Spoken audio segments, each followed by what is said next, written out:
You are now tuning into Base Wave.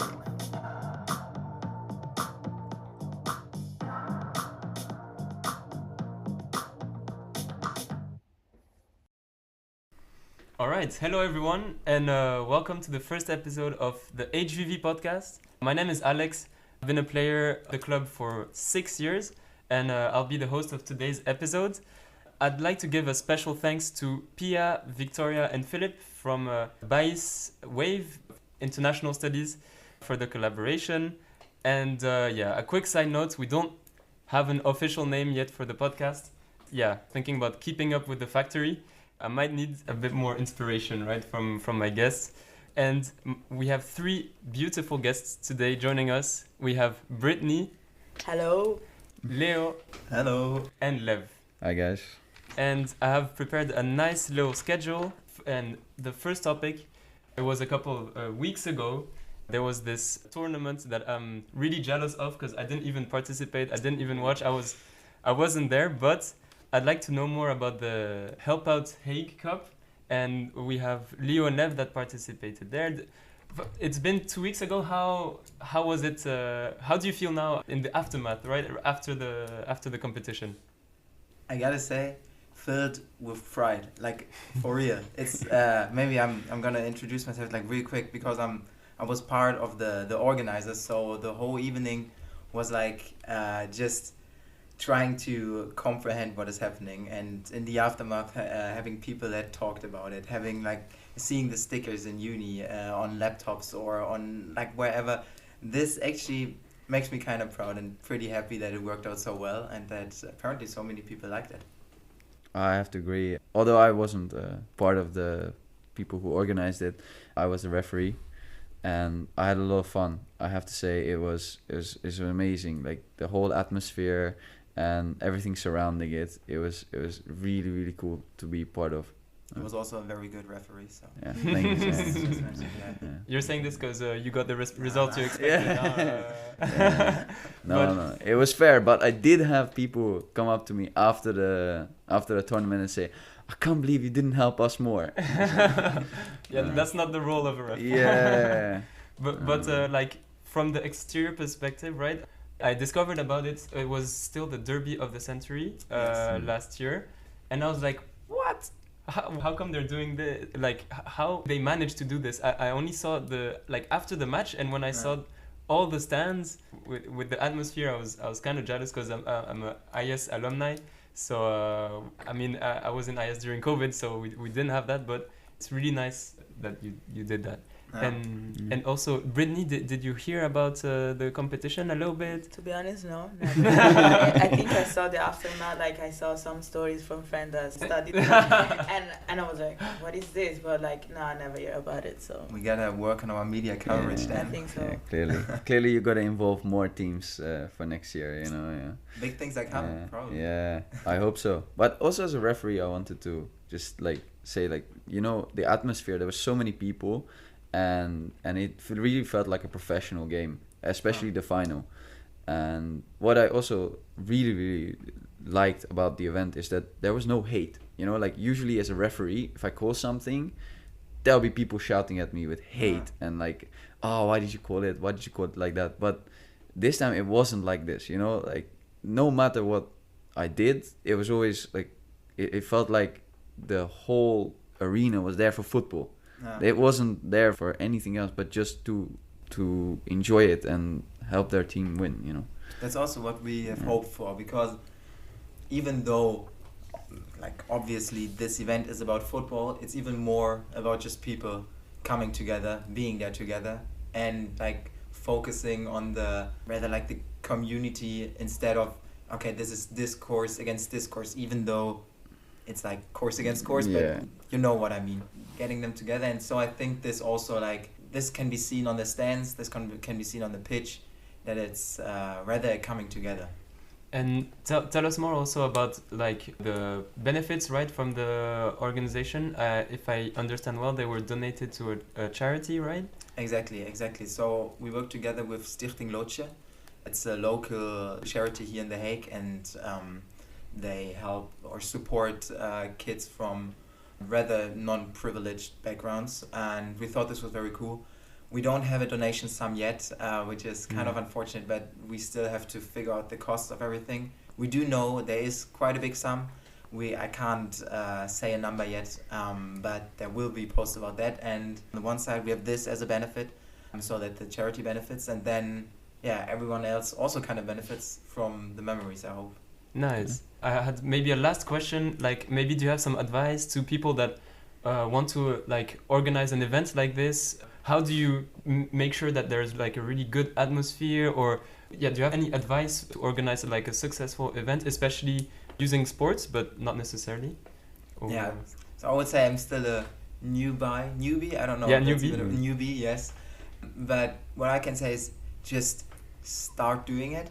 This was like we just said on one day, okay, we're gonna do it, and then we did it. So you can't really make a mistake because it's your first time. So just do it, and then so it gets like, I feel like a good atmosphere can be created by mouth-to-mouth advertisement beforehand. So talking to the people, tell them, hey, come on guys, like there's already gonna be so many people there, you also gotta come. And then this creates just like a discourse in school or whatever in the uni, so that people are like, have you heard of that, and have you heard of that, and mouth to mouth, word to word, I don't even know how to call it, that this like sort of advertisement really creates like an exciting atmosphere beforehand, and then hopefully thrilling one at the event.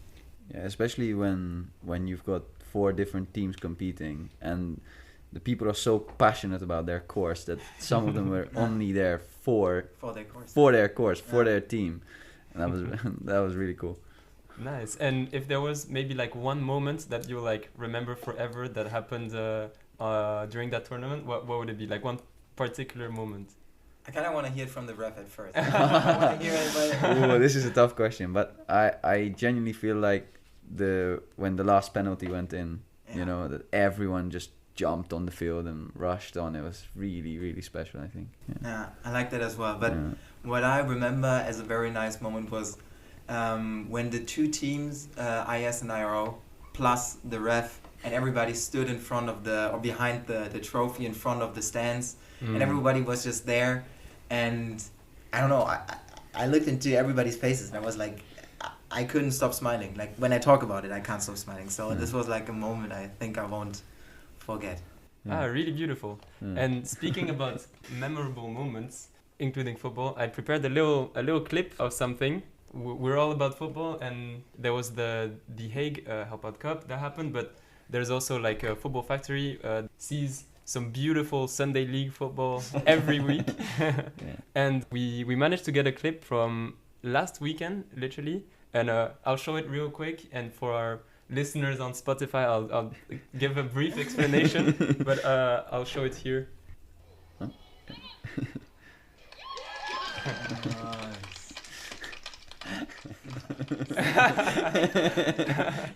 So any comments? Well,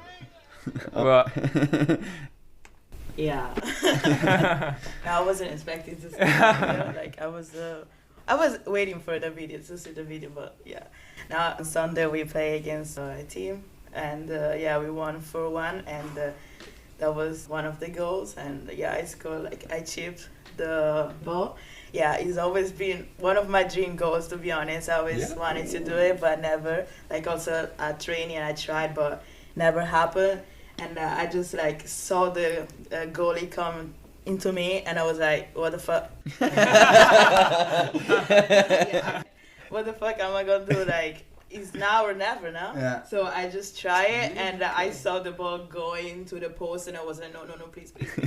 And then it went in, and I was like, yes, thank God. So, yes, I think that was like 2-0. I don't remember, but it was nice. Important goal as well. Yes, important, clinical, on video, and a nice goal. It's Yeah. all coming together. The first time we had like the video, so I was like on Amazing. camera. Yeah, it was really special as well because you posted in crazy goal. For our audio listeners, we let me have a brief explanation.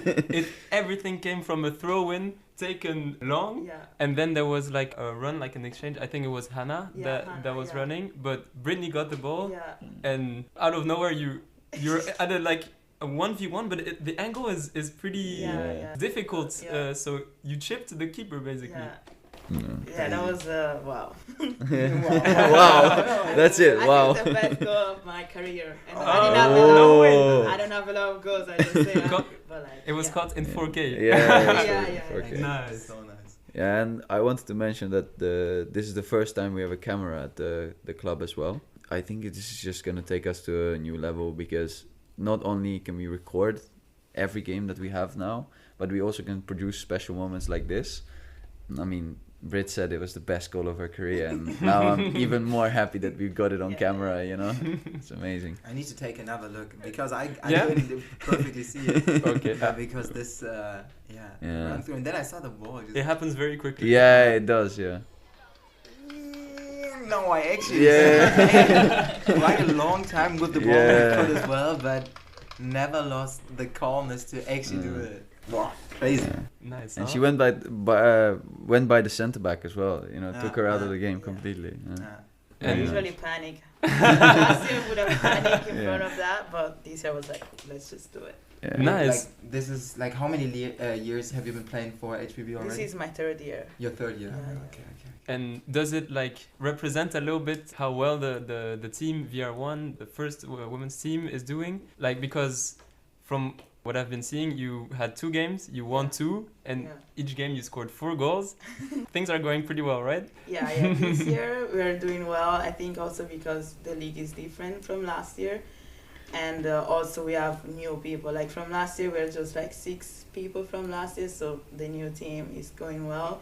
And I can't wait to see like more from like, I mean, this weekend I don't think we're gonna play, but next weekend, at home. So you better come. I will. Yeah. But I can't wait to see all the season, like next games. But I think it's getting better every year. We're getting better, new people, new girls. So like, I'm happy. You also have Emery in the team right now, right? Yeah, she was keeper. She was the keeper. Yeah. Bro, she was good. She was Crazy. good. Yeah, she saved us. Is she the keeper normally? No. No. No, we don't really have a keeper yet. Yeah. So we're looking for Open keepers letter still. to people. We're just gonna rotate, I think. But she's doing really well. And she's also too good on the ball to be in the goal. Yeah, I Like, have to see her though. Like I haven't seen her play, but Yeah. I can confirm. Like she Yeah. played for the IS team as well, in the Hague Cup. So I can confirm. You better put her on the Yeah, I field. can wait Yeah, to see and her the now. video can also confirm it because I watched back like some of the game that they played, and my God, every time the ball went to her, she would just do like a chop to the side and like Yes, play the yes. ball out. Like Yeah. she would run out of her box and pass the ball. It's a bit crazy. But Yeah, every Money time I was Maya-esque. like, yeah, definitely. yeah, my heart stopped every time. Yeah. It was the attacker was like, hey, yo, Hey. chill out. Yeah. But she's good. Yeah, it's also really brave that she joined a tournament where it's like mostly guys, right? And how do you say it went in the IS team? I mean, the tournament was always like open to all genders. Like we didn't put a, how do you say, like a limit or like a requirement. Or a requirement for that. So it was just open. But not of course, and it's unfortunate, but it's like rather guys that join also because I feel like it takes some courage to do it because you just know it's like so many only guys that do it. We don't take anybody in because they are not a guy. We took her in because she was pretty fucking good and Mette was pretty fucking good, so there was like not a alternative, so we're like, get in the team. Yeah. Nice. I think it's the moment I unveil the surprise topic.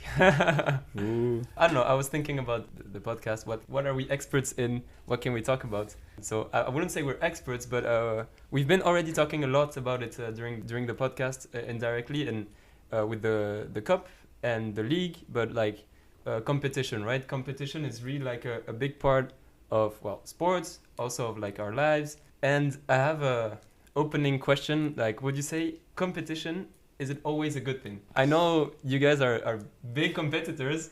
On my right, I think he's probably the biggest competitor I know. Yeah, but I also wanted to say, I think this question, I obviously love to compete. I think competition is, I live it and breathe it. But especially now taking over on the board as the new secretary, I've realized like how many people in the club just want to play. not necessarily for competition. They just want to be part of the community, want to be with their friends playing football. And we have 2 teams, or I think 3 even, who don't really play for competition. They just play, you know. They play for the third half, the infamous third half, that they always win, I have to say. And I genuinely think that those people love football more than I do, because they don't come for the competition. They don't come to win. They come to spend a day together with their friends and play football in their own way that won't affect, that can only positively affect their life, you know. Because for me, if I lose, I'm in a bad mood. But if they lose, they don't care. They don't care. And I think that sort of love for the game is beautiful. Nice. What about Quote that. Yeah.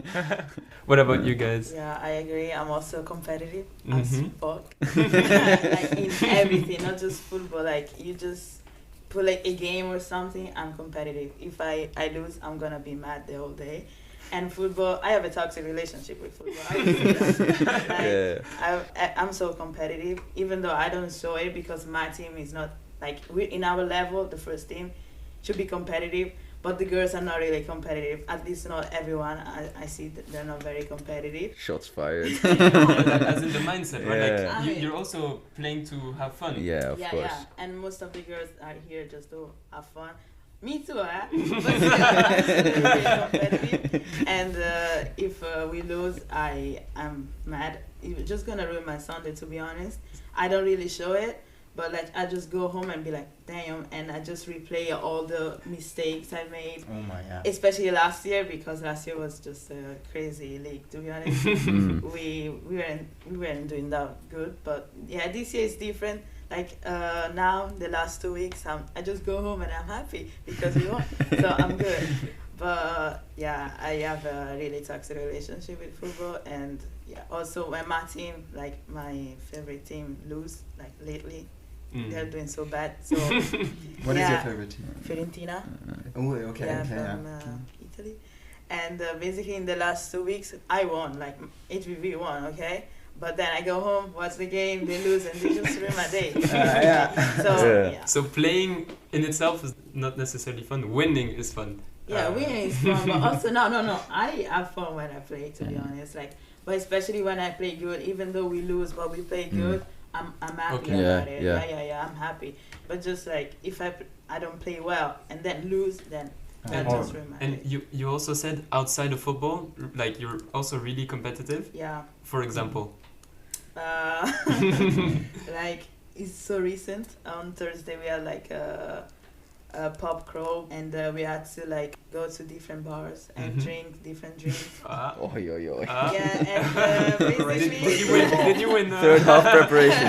basically, I was just chugging drinks. Never done in my life, but just my brain just switched a bit competitive. So I just did some crazy things that Your I would mother never will done. not be listening to this No, my mother podcast. will listen. But I was just chugging drinks, and I was queen for a while. And then my body stopped. I was like, no, I'm done. But yeah, so I'm competitive. Interesting. How about you? I feel like I joined the group. I don't know, competitive, like the competitiveness or competitions also fuel my. I can't even explain it. It's more like competitiveness drives me towards something. So it's like whenever it gets competitive, I feel like I'm more in that mode, in that zone. And yeah, I feel like it makes me better oftentimes. But if I am then in a competition, if I'm not performing well, I have the same feelings as you. I'm like rewatching in my head every mistake I made, and I remember I think it was 2 weeks ago. No, 2 weeks ago I think. Taurus for 2 weeks. Yeah, 2 weeks. Like I played a decent first half, but then like second half, and I rewatched every mistake I made in the second half, and it was just like like we won the game, and I was super happy about that. But when I watched back at my mistakes, I was like, damn, okay, what happened there? but this stuff happens. So also being competitive also means, I think, learning from these mistakes and then trying to make them better yourself.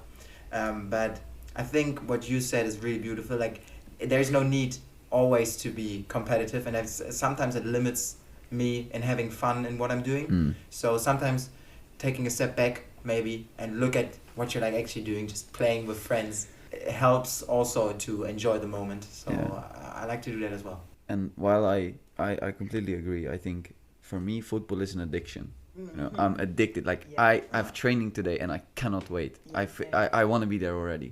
And every Wednesday, every Friday when we train, like the days before leading up to it, I'm just like, oh my god, can I get here already? Yeah. I want to be on the field all the time. And I feel like this addiction is it's a positive one, but it can also be really negative because again, as you said, like my performances affect so much. Yeah. Like if we lose and I have a good performance, I'm still angry, but I'm also satisfied in a way, you know.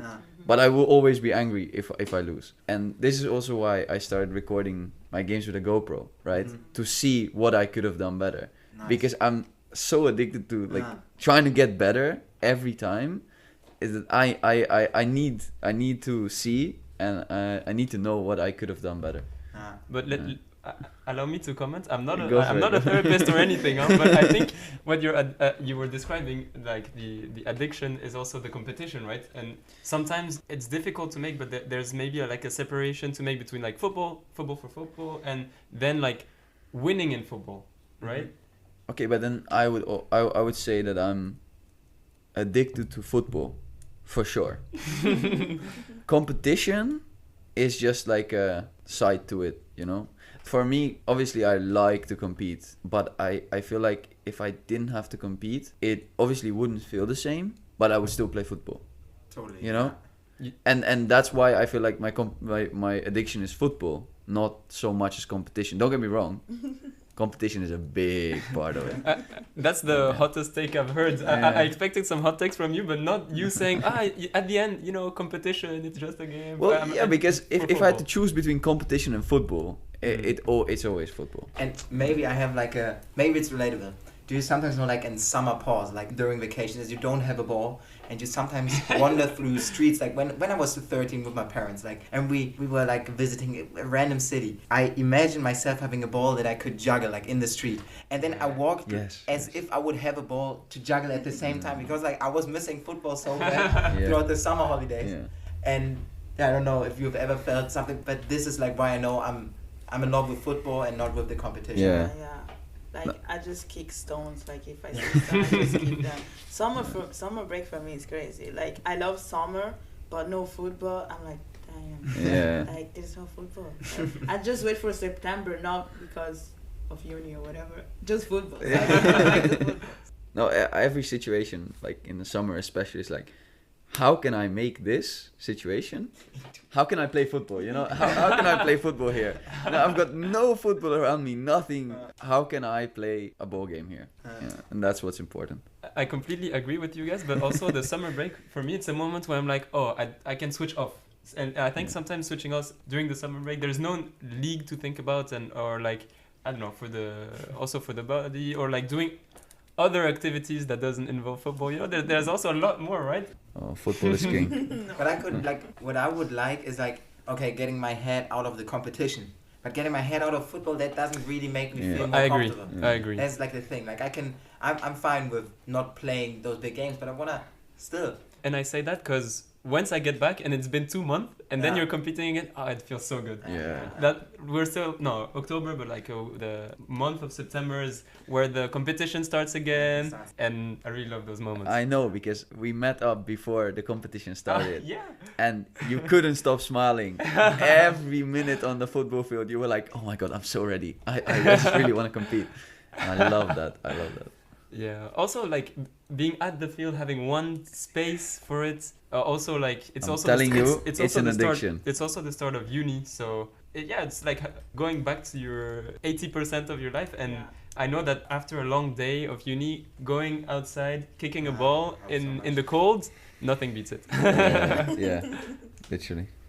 Also times when you're sick, horrible for me. Especially like in winter when everything is dark. Like you stay in uni until 5 or something, and it is becoming dark outside. So you just go home, but you're sick, so you don't go anywhere else. So you're just at home, and you think this can't be my life. And then being like not sick anymore is just like the biggest relief. It's crazy. Yeah, I always avoid to be sick. Yeah, and sick is like, I hate it so much, because that also means I'm missing out on football. Yeah. But also most of my life, like I can't do what I want to do 90% of the time, Yeah. and that's heartbreaking. And also injuries, right? Like it can really take you out of competition of football, but also like it really impedes you, right, in your everyday life. I can't count the number of times I walked the steps of Wijnhaven, so it's in our campus, Leiden University, but the stairs, and I'm like either sore or like having like some injuries, you know, and you're like, why am I doing this to myself? My grandma always used to say to my dad, football is ruining everything in your life. And she was like, if you look from her perspective, she might be right, because her son was injured. Her son didn't have time to do other stuff. He didn't learn an instrument or anything. But from his perspective, it was different. And then, just like a little side note, I think this was also like a personal thing for my grandma, because I think she didn't really mean football is ruining everything in your life. She was also saying, your football is ruining everything in my life, because my dad once invited like the whole football team to his house, and the couch afterwards looked absolutely destroyed. So I think it was more like a personal thing of her, like. For sure. And like that's the negative parts, right? It's difficult to take into account the whole thing. Yeah, and I had also another topic related to competition, professional competition, professional football, because obviously we play a lot, but we also watch quite a bit, right? Fiorentina. Every Sunday. Going back to that competitive topic, how do you deal with having to give your soul to 11 players for 90 minutes? No. It's not good for the mental No, health. it really isn't. Especially as a Manchester United fan. It hurts down to my soul. For the last 10 years, I've enjoyed nothing but pain and suffering. And yeah, this is why don't get into football. It's too much, you know. Sometimes it's too much. Maybe just don't get into United. Yeah. But that's the thing. You don't choose. The club chooses you, in my opinion. I hate these new fake fans who just in their bio they have Liverpool and Man City, and it's like, what? Glory hunter. That is crazy. Look No, at but I will always be loyal. Look at this old junkie saying, "Hey guys, don't do drugs. Yeah, don't support Man United. literally. Stay safe, kids." Yeah. It's- Don't support Man United, When did please. you start to support Fiorentina? So for me, it was like elementary school. Like everyone was, oh, what's your favorite team? What's your favorite team? Everyone would say like different team, Juventus, whatever, Inter, Milan. I was like, bro, I'm in Florence. Like I was born here. I live here, grew up here. Of course, Fiorentina is gonna be my team. And also because I was a kid, I was like, oh, purple, nice color. But yeah, and really start watching the games like in 2018, 2019. I started watching really the games, and I mean football in general. I started following football from the World Cup, and yeah, it's been suffering, especially the last years. Like I've never seen my team winning something. So. But I mean, your Europa League run wasn't too bad. No, conference. Conference. Oh yeah. Okay. Oi, oi, oi. Shit, this was like You tried to hype them up, you know? We lost 2 finals. Yeah. Two finals and last year semi-finals. This year I don't even know where the fuck we're gonna be. But honestly, I think that the level doesn't even matter. Well, I'm saying this because my team is Saint-Etienne. We're in second division. Quite opportunistic for me. No, but similar to you, also like my stepdad is from Saint-Etienne, so that's my team, and they also gave me a gift of the shirt, and it's a green team, so I was like, yeah, that's my team for the rest of my life. And I think really that association you do and like being part of the culture, the identity of a club, I think there's also like some nice elements to it. Yeah. It helps. Sometimes even helps to navigate your way through situations. Sometimes because like what I get from this community that is surrounding like my local club, my club I'm a fan of, or just football culture in general, just gives me some values. Some of course are also not good. Like I don't want to glaze football too much. There is a lot of problems, but also like so many things that help me just navigate in what I'm doing, and also like this feeling of community, everybody together, just for one thing that everybody can agree upon. It's like that's a nice feeling, and especially during like World Cup or something like that. Just it's also so many people that are normally not interested in football. It's just like they all come together. It's I like that a lot. It's a universal thing. Yeah, it's a good excuse, right? To go around, be loud, do some random stuff. Well, respectfully. Growing up, like my parents always use some examples in football, like, oh, if you want to prepare a match, well, you need to train. Well, with studies, with university, it's the same. You need to like do your exercises properly, you know, stuff like that. So I feel there's a lot of we can learn from it in everyday life. What do you guys think? Yeah, definitely. I agree. I think there's a lot to be learned from football, but not necessarily only the good things about it, because we've mentioned how much we love football, how much we associate with football, we follow its values, but I also think football can teach us a lot about what's wrong with the world per se, you know. And we always hear the phrase football is not politics, but I think football is only politics. Yeah, literally. At the highest level, I think it's only politics. Good that you mention it, man. Yeah.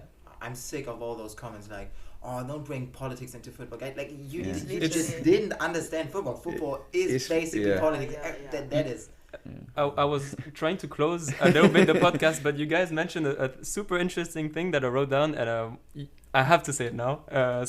Even participation in a tournament is already political. When you look at the Champions League, or the European competition, you have, I think it's Maccabi Tel Aviv, so a team from Israel, with what's going on in the Gaza Strip, which is basically a genocide. There's already some tensions ongoing, right? For a simple thing as participating. I also, to add to your point there, is that if you start excluding people from participation, then you can't be biased. Yeah. And if, let's say, because Russia has been excluded, right? Yeah. And whether you think it's right or wrong, it doesn't matter. But if you exclude them, then why aren't you excluding other countries? And I think there's a vote coming now that they might. Yeah. But even then, it's taken so long when Russia was immediate. And I think that just shows how much there is wrong with football, you know? All right, dear listener, we have had some technical issues. We were continuing the natural flow of our conversation, and naturally it went into football and politics. We are disappointed to say that we have been censored. No, just that we had a technical problem, so we'll finish it off for today's episode. It was really a pleasure to discuss with you guys. Absolutely. Yeah, definitely. 100%. And we'll be following with more information with the Hague Help Out Cup, right? Do you have maybe some info to share with us? Yeah, everybody, if you want to be up to date and don't want to miss out on any future events, because I still know too many people that were like, oh no, I haven't been there, but I've seen everything in the aftermath. And, why couldn't I be here? Okay, guys, no worries. Just follow Rise the Hague on Instagram. And you're going to be good. Like, you're actually going to be good. More than that. Similarly, Britney with the VR1, VR2, so like the women's team. Anything you want to share? Yeah, so guys, join us, please. We need you guys now. No, for sure. Yeah, the women's team is growing, so I'm happy for that and can't wait to see the future, to be honest. But if you want to join the women's team. When is the next game going to be played and where? Next game is going to be at the 12th of October at home at 3 p.m. At 3, all right. HVV, everyone should go support. There's 2 Instagram accounts that you need to follow. There's HVV Football Factory, but also HVV VR1. Yeah. It will all be in the description, guys. Everything that you have to follow. So please go do so. And lastly, Lev, we will follow very closely your refereeing career. Oh, that is, dear God. It's only the beginning. Well, if I can make it, I'll try. Nice. And there's also your second career, right, as a secretary for the club. Yeah, I'm doing too much. We won't follow that in too much details, but it's going well. Maybe next time. It's going really well. I think as we played the video earlier for Britney as well, that was a big step up for the club, because we got the camera, which will now record every single home game that we have upcoming. And everyone will be able to see their performances, their moments, and I think that's really beautiful. This comes with a sponsor, of course, And as the new board, I think we're really happy that we've managed to get a massive new sponsor in that will really help the club long term. Who can we thank? We can thank the three sisters in the middle of the Hague. They helped us a lot, and they're really open to anything we sort of want to do.